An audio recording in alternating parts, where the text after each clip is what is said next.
प्यारे बच्चों देख सकते हैं मेरे पास अभी जो है ना 5वीं क्लास का जो है ना हिंदी का स्टेट कोड बी का जो है ना 100% ओरिजिनल पेपर है। और अभी के इस वीडियो में जो है ना इस पेपर का हम संपूर्ण सोल्यूशन कंप्लीट सोल्यूशन बताने वाले हैं। वीडियो को शुरू से लेकर अंत तक जरूर देखिएगा। चैनल पे पहली बार आए हैं तो सब्सक्राइब कर लीजिएगा और साथ ही जो है ना घंटी को दबा लीजिएगा। ठीक है, चलिए पेपर को स्टार्ट करते हैं। ठीक है, देखिए समय 2 घंटा मिलेगा। यहाँ पे आप लोग को जो है ना नाम, विद्यालय का नाम, संकुल, प्रखंड, रोल नंबर, जिला, सारा चीज़ भर देना है।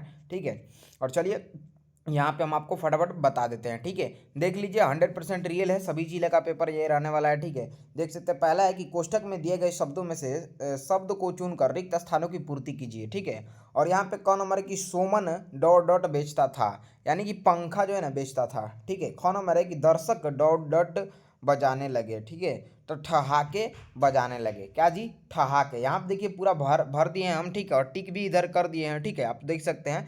ठीक है, पूरा सोल्यूशन अच्छी तरीके से बताने वाले हैं। सब लोग वीडियो को लाइक भी कर दीजिएगा, अपने दोस्तों के पास भेज भी दीजिएगा। ठीक है, ताकि सब लोग देख लेंगे, सबका हेल्प हो जाएगा। ठीक है, चलिए ये रहा ग नंबर की चित्रकार ने शेर को डॉट डॉट कहकर बुलाया, मित्र कहकर बुलाया। खाली स्थान पे यहाँ पे मित्र हो जाएगा। ठीक है, घ नंबर है मदर टेरेसा का कार्यक्षेत्र डॉट डॉट था, यानी कोलकाता था।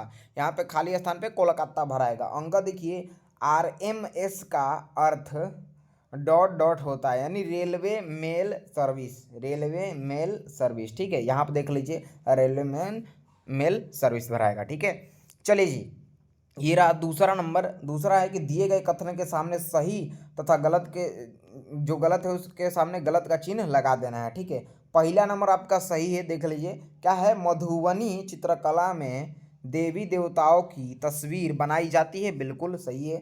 ख नंबर है कि अभिनव करने वाला अभिनेता कहलाता है, सही है। ग नंबर है ननकू एक डरपोक लड़का था, बिल्कुल सही है। ठीक है, ये आपका घ नंबर है कि श्रवण कुमार आज्ञाकारी पुत्र था, सही है। ठीक है, और ये रहा अंक नंबर कि बंदर ने सोमन से बदला लिया, ये गलत है।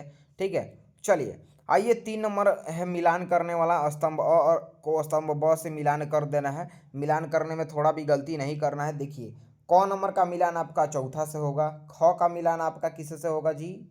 तो यहाँ पे ख का मिलान, एक सेकेंड रुक जाइए, क का मिलान चौथा से, ग का मिलान हुआ है दूसरा से, देख लीजिए। ठीक है, और इसी प्रकार यहाँ पे घ का मिलान पांचवा से हुआ है, अंग का मिलान किस से हुआ है? पहला से। और ख का मिलान किस से? ये ख वाला मिलान इस तीसरा से होगा। ठीक है, ये थोड़ा सा पाई इधर चला गया, ये तीसरा से होगा। ठीक है, देख लीजिए मिलान चिन्ह। ठीक है, और इसके बाद यहाँ पे 4 नंबर है कि लघुत्तरीय प्रश्न, लगभग 20 शब्दों में उत्तर दे देना है आपको। पहला है कि पाठ के आधार पर चांद की माँ को उसका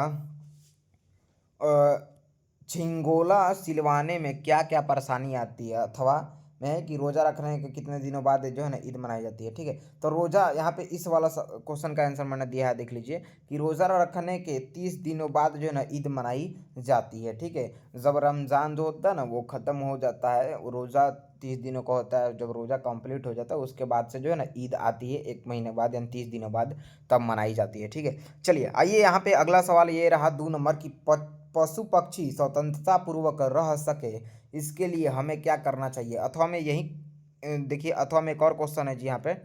ठीक है, कि आचार्य चरक अपने शिष्यों द्वारा लाई लाई गई जड़ी बूटी देखकर क्यों संतुष्ट नहीं हुए? तो आचार्य चरक अपने शिष्यों द्वारा लाई गई जड़ी बूटी देखकर संतुष्ट नहीं हुए, क्योंकि जो है ना उन्हें लगा कि शिष्य ने बिना अनुमति के जो है ना किसी की संपत्ति ली है। ठीक है, तो बिल्कुल सटीक उत्तर ये लिख देना है आपको। ठीक है, चलिए ये आ गया आपका 5 नंबर क्वेश्चन, दीर्घ उत्तरीय प्रश्न। प्यारा साथियों आपको बता दें कि वीडियो के डिस्क्रिप्शन में हमारा व्हाट्सएप ग्रुप का लिंक दिया गया है। लिंक पे क्लिक करके आप हमारे व्हाट्सएप ग्रुप से जुड़ जाइए, ताकि आपको जो है ना सगरी सब्जेक्ट का PDF आपको ओरिजिनल पेपर का मिल जाए। जल्दी से जुड़ जाइए और सब्सक्राइब कर लीजिए चैनल को, बहुत हेल्प होने वाला है आपका। ठीक है, यहाँ से ये रहा, यहाँ पे देख लीजिए प्रस्तुत पंक्ति का जो है ना अर्थ आप बताइए। इसका आंसर नहीं बल्कि यहाँ पे अथवा वाला का आंसर मैंने बनाया है। आचार्य चरक आयुर्वेद से किन किन रोगों का इलाज करते थे? तो इसका जो है ना ये 10 नंबर का है। यहाँ पे देखिए उत्तर मैंने लिख दिया है कि आचार्य चरक आयुर्वेद ने कई तरह के रोगों का इलाज किया, जिसमें यौन रोग, हृदय रोग, फेफड़े की बीमारियां और वात पित्त कफ की असंतुलन से होने वाली बीमारियां शामिल है। बिल्कुल ये सटीक उत्तर होगा। ठीक है, तो कंप्लीट यहाँ पे मैंने पेपर का प्यारे बच्चों मैंने सोल्यूशन करा दिया। वीडियो को ज़्यादा से ज़्यादा शेयर कीजिए, ठीक है, ताकि सब लोग देख पाएँ। देख सकते हैं यहाँ पे मैंने जो है ना आपको कक्षा 5वीं का हिंदी का सेट कोड बी का संपूर्ण सोल्यूशन करा दिया है। वीडियो को ज़्यादा से ज़्यादा शेयर कर दीजिएगा, ठीक है। और आप लोग जो है ना व्हाट्सएप ग्रुप से जुड़िए, पेपर मिल जाएगा आपको, ठीक है। चैनल को सब्सक्राइब कर लीजिएगा, ठीक है। धन्यवाद।